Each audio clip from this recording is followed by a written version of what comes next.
Halo teman-teman, jadi pada video sekarang ini aku bakalan bahas contoh soal perhitungan yang bisa dibilang ini ringkasan dari video aku sebelumnya yang seperti menghitung rasio-rasio di laporan keuangan gitu kan ya teman-teman. Selain itu juga menganalisis dari hasil perhitungannya. Dan video ini juga ya kurang lebih membahas sekitar contoh perhitungan dari ujian sertifikasi WPPE ya kurang lebih teman-teman. Jadi gimana sih kita bisa menganalisis fundamental perusahaan gitu. Kita bisa tahu perusahaannya itu bagus, under value, over value, atau fair value gitu kan teman-teman. Berdasarkan dari data-data laporan keuangan perusahaan. Contoh soalnya aku bacain dulu ya teman-teman. PT Hijau Tbk meraup laba bersih di tahun 2022 itu 5 miliar. Dengan jumlah saham beredarnya itu 25 juta lembar, total penjualannya itu 40 miliar, total ekuitas 110 miliar, total asetnya 130 miliar, total utang 20 miliar, dan PT Hijau Tbk ini berencana untuk melakukan ekspansi perusahaannya dan membutuhkan tambahan dana atau modal segar. Untuk memenuhi hal itu, PT Hijau Tbk merencanakan corporate action, yaitu HMETD atau hak memesan efek terlebih dahulu atau ya right issue gitu kan teman-teman, yang sudah disetujui oleh para pemegang saham melalui RUPS-nya, Rapat Umum Pemegang Saham, di mana rasio right issue tersebut itu 3:6 dengan harga penembusan HMETD yaitu adalah di harga 4.000, harga PT Hijau di market saat ini tuh harganya 4.800 per lembarnya. Dan juga ada pembagian dividen sebesar 400 per lembar saham. Adapun di sini contohnya, Mr. Y sudah memiliki 36.000 lembar saham PT Hijau ini di dalam portofolionya. Dengan harga pembeliannya itu pada waktu itu si Mr. Y itu kan 4.300 per lembar saham. Dari keterangan di atas, nah ini yang bakalan kita hitung ya teman-teman. Pertama, hitung berapa jumlah saham hijau atau PT Hijau yang akan dimiliki oleh Mr. Y apabila dia melaksanakan penembusan HMETD-nya. Kedua, kita akan menghitung berapa harga rata-rata saham hijau yang dimiliki setelah penembusan HMETD-nya. Yang ketiga, berapakah per dari saham hijau tersebut sebelum right issue dan setelah right issue. Keempat, hitung net profit margin NPM, ROE, BVS, PBP, dan dividend yield. Nanti kita akan bahas ya, ini tuh apa aja gitu. Kelima, berapakah nilai intrinsik saham hijau tersebut menurut metode relatif yang hasilnya itu apakah under value, over value, atau fair value. Yang keenam, hitung berapa ROI dari Mr. Y. Yang ketujuh, hitung berapakah DER dan DAR-nya, debt to equity ratio dan debt to asset ratio. Jadi, kita akan menghitung cukup banyak dan lengkap ya teman-teman. Jadi secara nggak langsung, ini merupakan ringkasan reel keduanya dari video yang udah aku bahas sebelumnya. Tapi ini lebih kompleksnya lagi gitu dari soal hitungan. Kita akan membahas langsung membedah kira-kira bagus nggak isunya. Dan dari hasil yang udah kita hitung, kita bisa simpulkan juga baiknya seperti apa si Mr. Y ini. Oke, kita langsung aja jawab nomor pertama.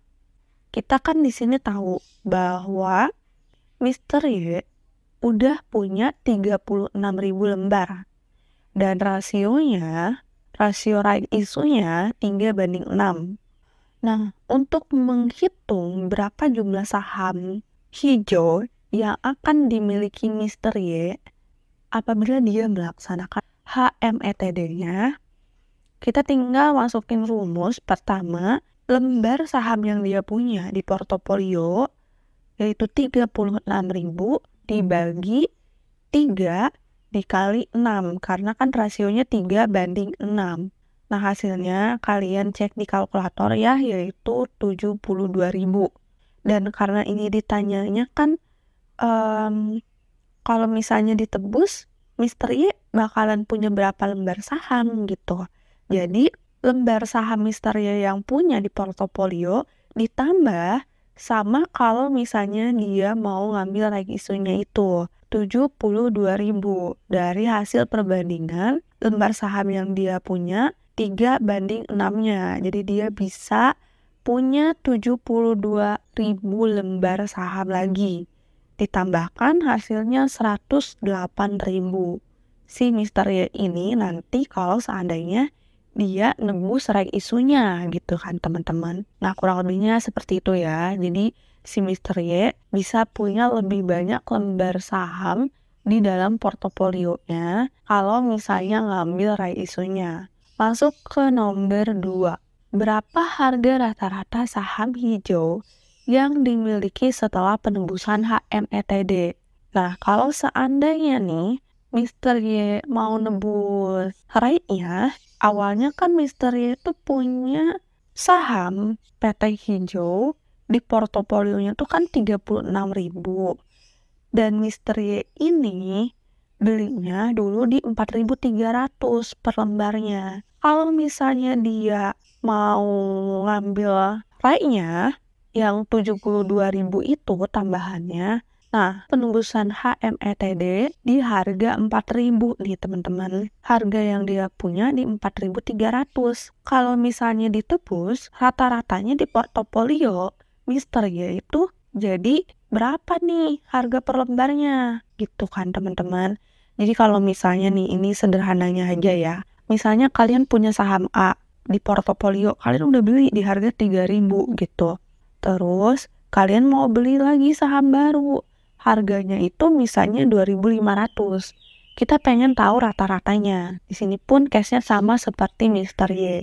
Kita ingin tahu rata-rata kalau misalnya kita beli lagi sahamnya. Tapi case-nya di sini bukan beli di pasar reguler, tapi kita belinya right gitu kan. Jadi sebelum ke pasar reguler, si para pemegang sahamnya itu yang didahulukan untuk bisa membeli kembali perusahaan PT Hijau ini ya teman-teman.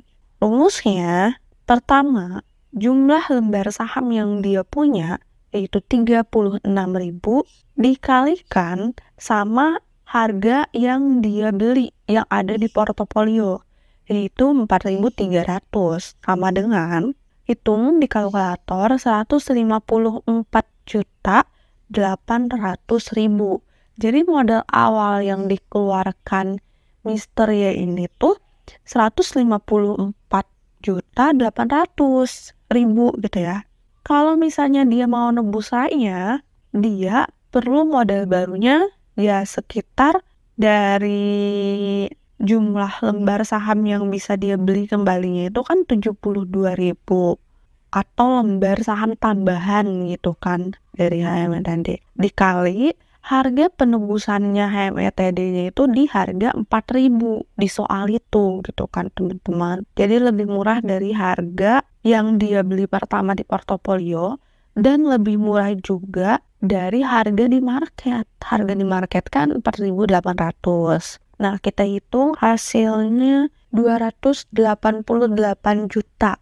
Jadi, Mister Y kalau mau nebus right-nya itu harus punya modal ya sekitar 288 juta gitu ya teman-teman. Selanjutnya, modal awal sama modal barunya kita tambahin nih yang 154.800.000 ditambah 288 jutanya. Hasilnya itu kan 442.800.000. Kita bagi sama lembar saham keseluruhan, lembar saham di awal dia punya ditambah lembar saham yang dia akan dapat gitu setelah HMTD. Jadi lembar saham yang dia punya sama lembar saham hasil penembusan gitu kan. Hasil penembusan kan 72.000 gitu kan. Yang 36.000 ditambah 72.000 atau 108.000. Nah, kita bagi ini teman-teman. Hasilnya itu 4.100 harga rata-rata. Jadi, kalau yang awalnya di portofolio nih, Mister Y itu harga beli di portofolionya itu 4.300 karena dia nebus RAI-nya, harganya itu jadi 4.100 sekarang di portofolionya. Artinya dari RAI ini tuh modal dari PT hijaunya itu bertambah ya, jelas-jelas gitu kan. Modal Mister Y juga bertambah. Selain itu, Mister Y juga punya lembar saham yang lebih banyak dari sebelumnya. Yang awalnya cuma punya 36.000, sekarang jadi punya 108.000. Modal yang dia keluarkan di awal itu 154.800.000. Modal yang dia keluarkan setelah ditambah sama tambahan HMTD-nya jadi 442.800.000 gitu kan teman-teman. Jadi kejawab pertanyaan nomor 2, harga rata-ratanya itu 4.100. Kita lanjut ke nomor 3. Berapakah PER dari saham hijau tersebut sebelum RAI isu dan setelah RAI isu? Kita mau lihat nih teman-teman. Seperti yang kita ketahui bahwa PER itu tuh buat ngelihat dari harga yang tercermin sekarang dengan melihat laba perusahaannya, perusahaan tersebut itu mahal atau masih murah. Artinya kalau masih murah itu masih layak untuk kita beli karena masih ada banyak kesempatan perusahaannya untuk naik gitu kan. Jadi istilahnya ya sahamnya lagi murah sekarang, tapi bisa jadi sangat mahal di kemudian hari gitu kan teman-teman. Nah, untuk menghitung PER-nya ini, price earning ratio, price dibagi EPS. Jadi harga dibagi laba bersih perusahaan. Sebelum kita menghitung, pertama, kita harus menghitung earning per share-nya, laba bersih perusahaannya. Rumusnya itu laba bersih dibagi jumlah saham beredar. Nah, laba bersihnya itu kita bisa lihat nih di yang paling pertama. PT Hijau Tbk meraup laba bersih di tahun 2022 itu kan 5 miliar. Dibagi jumlah saham beredar. Di paragraf keduanya, jumlah saham beredarnya itu 25 juta. Jadi kita bisa langsung bagi ya teman-teman. 5 miliar dibagi 25 juta. Sama dengan earning per share-nya itu 200. Lanjut, baru kita bisa menghitung price earning ratio. Kita hitung dari PER sebelum HMTD ya teman-teman.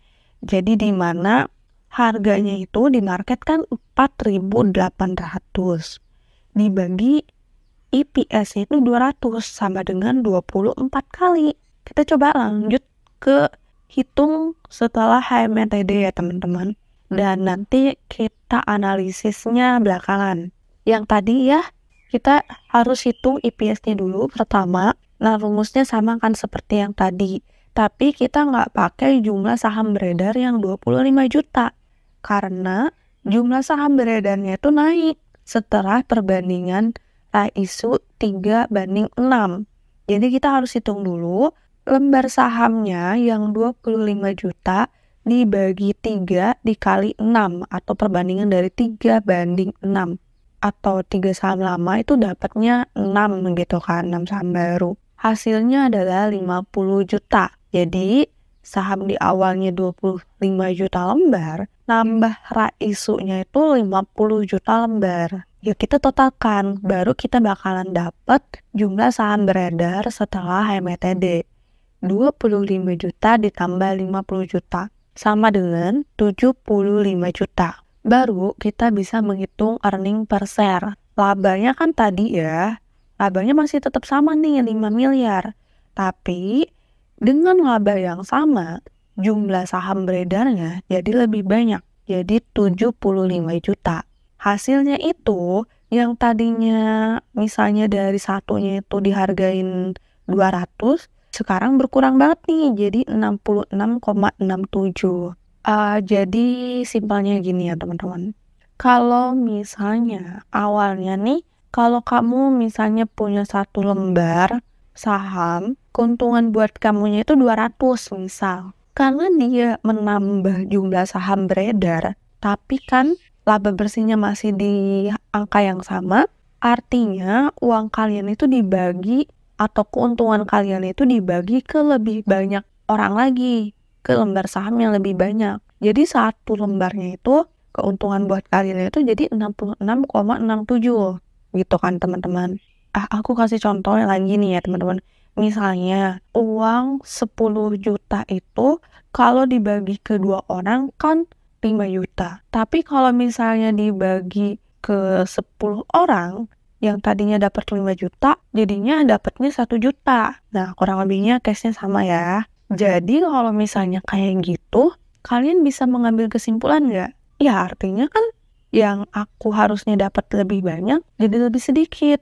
Karena dia punya lebih banyak lembar saham yang harus dia bagi-bagi dengan keuntungan yang sama. Tapi ya teman-teman, yang perlu di-underline, perusahaan itu mau menerbitkan corporate action itu dengan maksud dan tujuan yang sudah jelas. Dan dia juga disetujui di RUPS. Ya kalau selagi akan dipergunakan untuk perusahaan yang lebih baik di kemudian hari, ya labanya kan bisa menjadi lebih banyak lagi di tahun 2023, tahun 2024 yang tadinya misalnya 5M bisa jadi bertumbuh jauh di atas 5M, dan untuk dibagikan ke lembar sahamnya ya bisa jadi lebih besar lagi dari 200 gitu.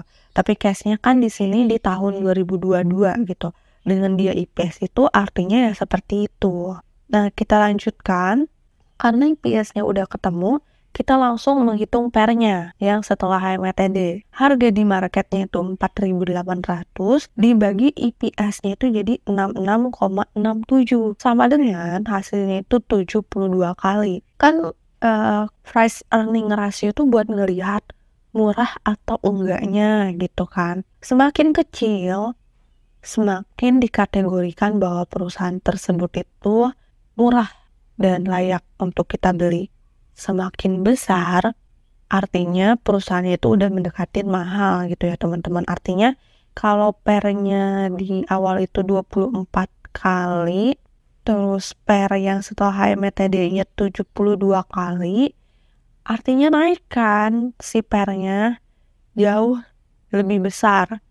Mungkin dengan harga di pasarnya 4.800, investor menilai bahwa misalnya PT Hijau itu murah gitu kan, bisa jadi. Tapi dengan dia punya PER-nya lebih tinggi, dengan harga 4.800 ini kemahalan mungkin ya. Harusnya dia punya harga di pasar yang mungkin orang lebih minat untuk membeli kembali di harga yang lebih murah gitu kan. Jadi itu salah satu alasan kenapa kadang orang tuh agak males gitu kalau misalnya perusahaan itu raiso. Karena earning per share-nya itu kan bisa berkurang, sahamnya bertambah, laba per sahamnya jadinya kan berkurang. Tapi kalau untuk jangka panjang, yang diperlukan PT Hijau itu bisa jadi menambah laba perusahaannya untuk di kemudian hari gitu ya teman-teman.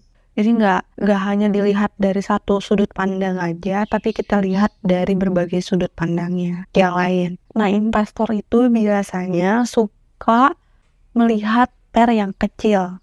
Artinya, si perusahaannya itu dalam kategori murah. Kalau misalnya dalam kategori murah, investor itu bisa mendapatkan keuntungan yang lebih besar lagi kalau misalnya seandainya perusahaannya makin kesini makin mahal. Beda ceritanya, kalau biasanya kalau perusahaan yang udah mahal, naiknya sedikit-sedikit gitu ya teman-teman. Atau bisa jadi kalau dia perusahaannya kemahalan, yang ada harga sahamnya bakalan turun gitu. Nah, ini kan baru permulaannya, baru melihat dari price earning ratio. masih banyak yang mau kita bahas, dan ini bakalan komplit banget kalau misalnya kalian mau nganalisis perusahaan yang mau kalian beli sahamnya gitu ya teman-teman. Nomor 4, hitung net profit margin, return on equity, book value per share, dan price to book value, serta dividend yield dari soal di atas. Pertama, kita akan menghitung net profit margin ya teman-teman. NPM itu rumusnya net income atau laba bersih setelah pajak gitu ya teman-teman, dibagi dengan penjualan bersih. Seperti kita lihat di soal bahwa net income-nya itu kan 5 miliar, sementara penjualan bersihnya itu 40 miliar atau total penjualan ini ya. Kita bagi hasilnya tuh 0,125 atau 12,5%. Sebenarnya NPM yang dianggap ideal itu ya sekitar di atas 20% ya teman-teman. Tapi untuk yang di atas 10% juga bisa dibilang udah oke gitu kan. Semakin tinggi NPM-nya itu mencerminkan bahwa perusahaannya itu semakin tinggi dalam menciptakan labanya. Artinya, kalau misalnya suatu perusahaan yang NPM-nya itu bertumbuh konsisten gitu ya teman-teman, artinya perusahaan menciptakan labanya juga terus mengalami kenaikan, bagus gitu kan. Jadi bisa dibilang perusahaan itu konsisten dan terus bertumbuh dalam menciptakan laba gitu. Kita lanjut ke menghitung return on equity. Nah, rumusnya itu kan laba bersih dibagi ekuitas pemegang saham. Laba bersihnya kan tadi ya 5 miliar dibagi ekuitas pemegang sahamnya atau total ekuitas 110 miliar. Kita bagi sama dengan 0,045 atau 4,5%. Sebenarnya untuk return on equity 4,5% itu masih dianggap perusahaan itu kurang sehat ya teman-teman. Dan sama seperti tadi ya, semakin besar nilainya artinya itu perusahaannya semakin baik. Kalau lebih enak lagi, kalian lihat rata-rata return on equity di perusahaan seindustri yang sama itu di kisaran berapa buat kita membandingkan atau mengcompare. Sebenarnya emang wajar nggak sih? Tapi biasanya 4,5% itu bisa dibilang cukup kecil ya.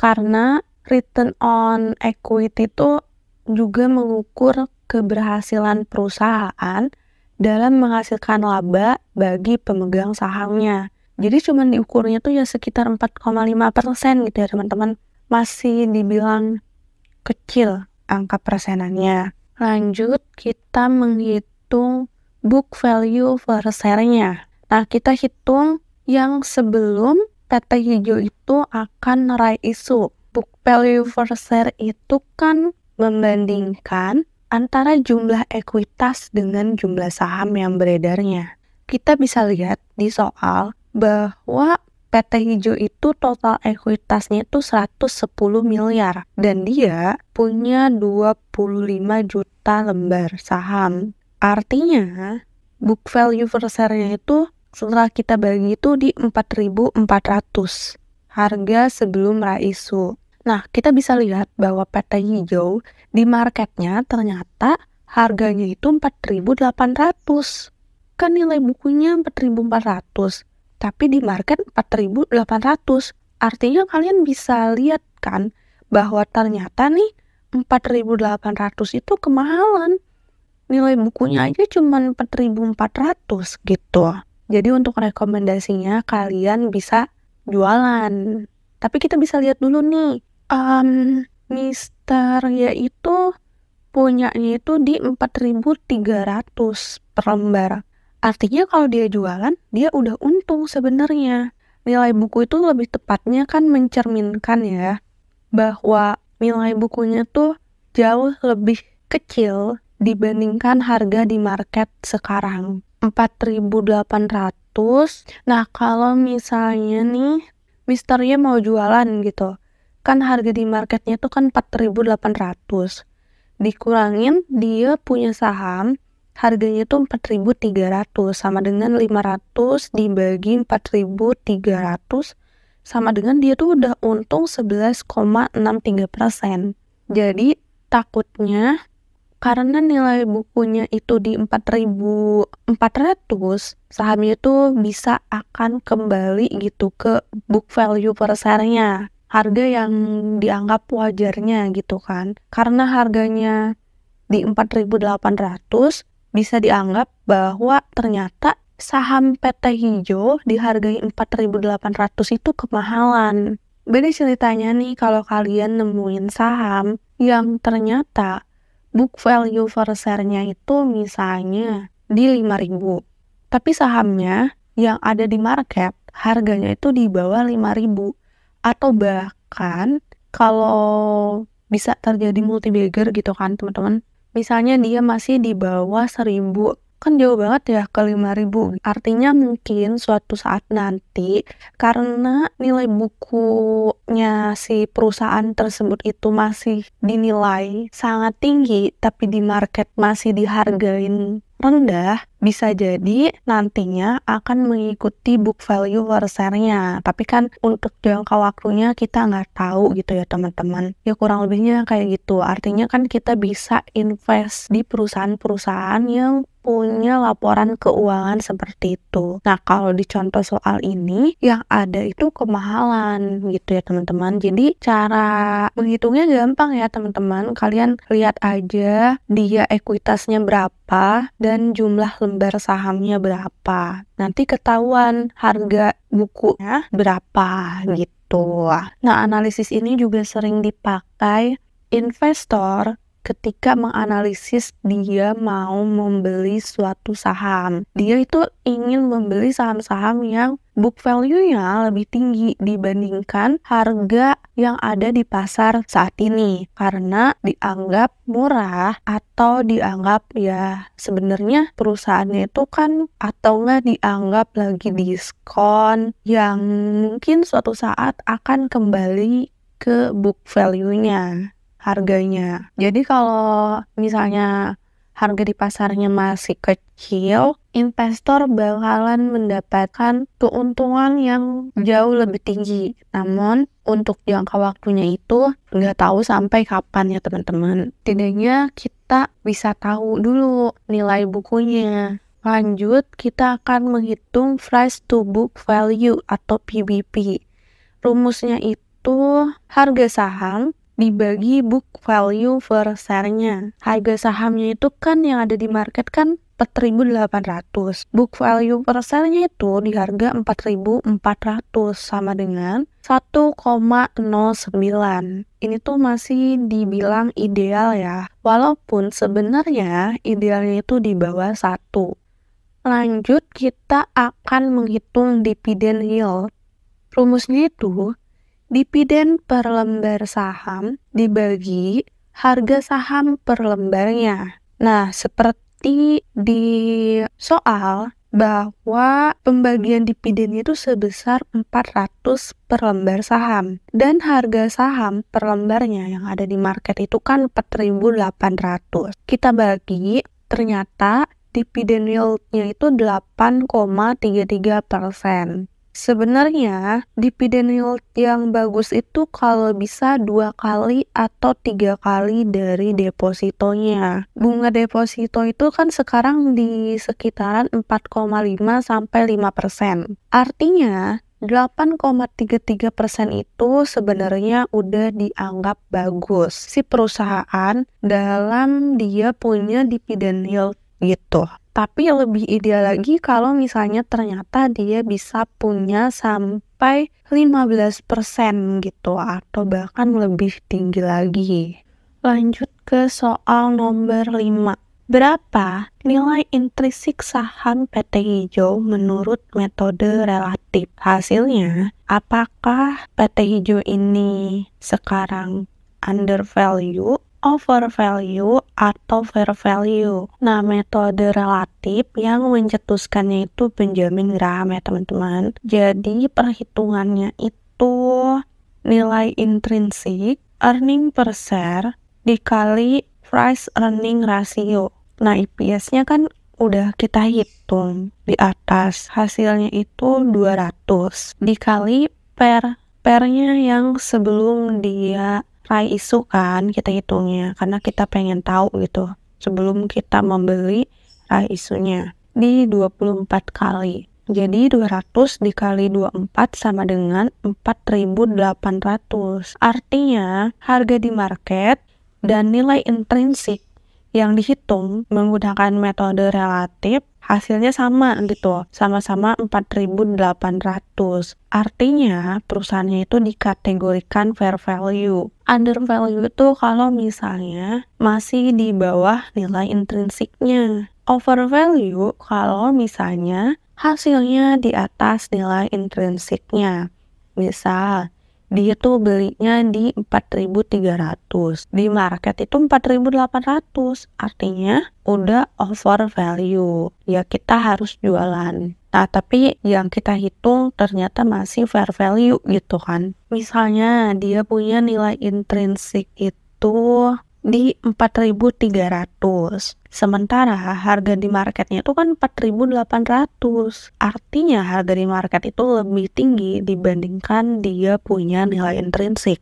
Baiknya kita jualan gitu, karena udah dianggap over value atau kemahalan. Tapi kalau misalnya harga di marketnya itu lebih kecil dari nilai intrinsiknya, anggaplah kalau di sini 4.800, harga di marketnya itu masih ya misalnya 4.000 gitu ya teman-teman. Artinya dia bisa dibilang under value karena masih di bawah nilai intrinsiknya. Jadi dia under value karena masih di bawah nilai intrinsiknya. Nomor 6, hitung berapa ROI dari Mr. Y.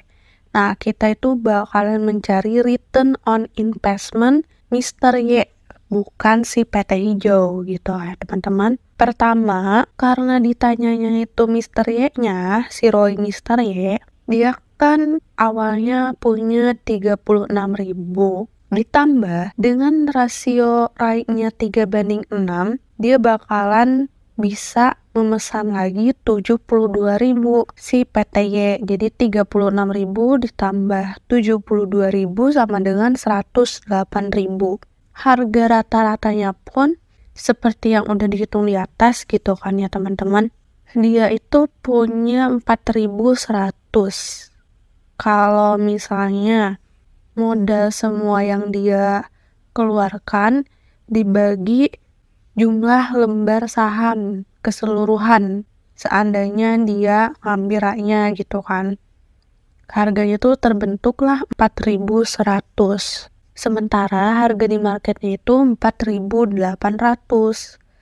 Jadi keuntungan per lembar sahamnya si Mr. Y yang bakalan didapat 4.800 dikurangi 4.100 sama dengan 700 untung per lembar sahamnya. Nah, itu kan per lembar saham ya teman-teman. Kalau Mr. Y ini kan bakalan punya 108.000 lembar. Kita kaliin dengan 700 sama dengan keuntungan yang dia bakalan punya itu sekitar 75.600.000. Jadi return on investment-nya 75.600.000 yang tadi udah kita hitung dibagi modal awal ditambah modal baru yang bakal dikeluarkan si Mr. Y.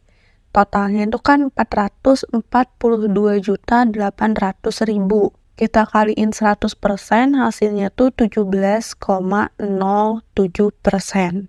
Return on investment itu kan digunakan buat mengukur kemampuan perusahaan menghasilkan keuntungan dalam investasi yang dilakukan. ROI itu sebenarnya idealnya tuh di 20% ya teman-teman. Tapi dengan dia punya ROI-nya 17,07%, cukup dikategorikan bagus. Tapi kalau misalnya seandainya di atas 20% itu makin bagus lagi. Ternyata nih, Mister Y ini dengan si PT hijau dia bakalan isu, dia bakalan punya return on investment-nya itu 17,07%. Cukup tinggi ya teman-teman, walaupun sebenarnya masih kurang dari kita bilang ideal di 20%. Case-nya di sini, kalau dia nggak mau nebus RAI-nya, kita bisa jual nggak? Kan sebenarnya bukti RAI itu bisa diperjualbelikan ya teman-teman. Kalau seandainya kita nggak punya uang lagi buat nebus RAI, karena kan tadi kan butuh modal tambahan. Jadi si Mister Y harus punya uang 288 juta buat nebus lagi RAI-nya. Kita lihat harga di marketnya 4.800, harga RAI-nya 800. Artinya harga di market RAI-nya itu 800 gitu. Artinya kalau kita gak nebus RAI, untungnya tuh ya sekitar 72.000 dikali 800 sama dengan kan 57.600. Tapi kalau kita nebus RAI-nya, Mister Y itu kan dapatnya 108.000 lembar dikali 700. 700 itu perhitungan dari untung per lembar sahamnya yang tadi udah kita hitung. Dari harga di market 4.800 dikurangin sama harga rata-rata 4.100 ya teman-teman. Ternyata kalau dia nebus RAI-nya itu untungnya lebih besar, 75.600.000 gitu ya teman-teman.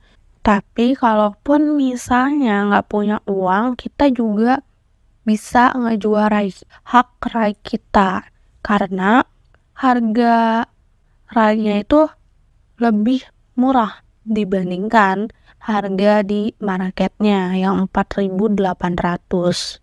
Jadi kita bisa jual bukti RAI-nya. Beda cerita kalau misalnya harga RAI-nya itu lebih mahal dibandingkan harga di market.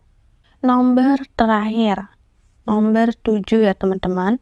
Hitung berapakah debt equity ratio dan debt to asset ratio. Nah, debt to equity rasionya, rumusnya itu kan total utang dibagi ekuitas. Di soal, dia punya utang 20 miliar dan ekuitasnya itu 110 miliar. Kita bagi dikali 100 sama dengan 18,2%. Artinya itu dengan hutang dia yang 18,2% dengan modalnya yang 110 miliar, jadi dia itu membiayai perusahaannya itu sebesar 18,2% dibiayai hutang. Jadi hutangnya tuh masih bisa ditoleransi ya teman-teman. Dan semakin rendah debt to equity rasionya, semakin rendah juga nilai modal atau cost of fund atau modalnya yang lebih murah. Jadi kalau misalnya hutangnya kecil, dia itu nggak perlu bayar bunga yang cukup besar gitu. Jadi dia nggak bayar bunga banyak yang ngeguras modalnya dia. Nggak ngeguras juga penjualannya karena hutangnya kecil di 18,2. Selanjutnya, debt to asset ratio. Nah, kalau yang ini itu ngebandingin rasio utang terhadap asetnya. Rumusnya itu total utang dibagi aset. Kalau tadi kan dibagi modal. Kalau ini dibagi aset. Nah, utangnya 20 miliar. Asetnya PT Hijau itu punya 130 miliar. Kita bagi. Hasilnya tuh lebih kecil lagi gitu ya teman-teman. 0,15%-an. Artinya kan lebih bagus lagi gitu. Sebenarnya si PT Hijau ini punya utang di bawah 1 karena hanya 15%-nya dari dia punya aset gitu. Selama masih di bawah 1 artinya masih bisa dikategorikan sehat. Artinya juga PT Hijau itu lebih produktif lagi dalam menciptakan laba perusahaan karena hutangnya kecil gitu. Jadi laba yang bakalan dia dapetin itu pasti lebih gede lagi karena dia nggak bayar-bayar utang, nggak banyak juga harus bayar bunga, gitu kan teman-teman. Ya istilahnya gini ya, kalau simpelnya, kalau rasio utang. Misalnya kalian punya PT atau punya usaha gitu, 80% pakai modal kalian, 20%-nya pakai hutang. Beda cerita nih kalau misalnya dibalik, 80%-nya pakai utang, modalnya itu atau asetnya gitu ya teman-teman, 20%-nya punya kita, modal kita atau aset kita. Kalian bisa nentuin kan semakin baik yang mana nih. Kalau banyak dipakai buat utang, setiap bulan kita harus bayar bunga berapa, ada perhitungannya. Tapi kalau dari modal sendiri, artinya laba yang nantinya bakalan kita dapetin atau dari hasil penjualan tersebut, itu uangnya lebih banyak masuk buat kita dibandingkan buat bayar utang plus bunganya gitu.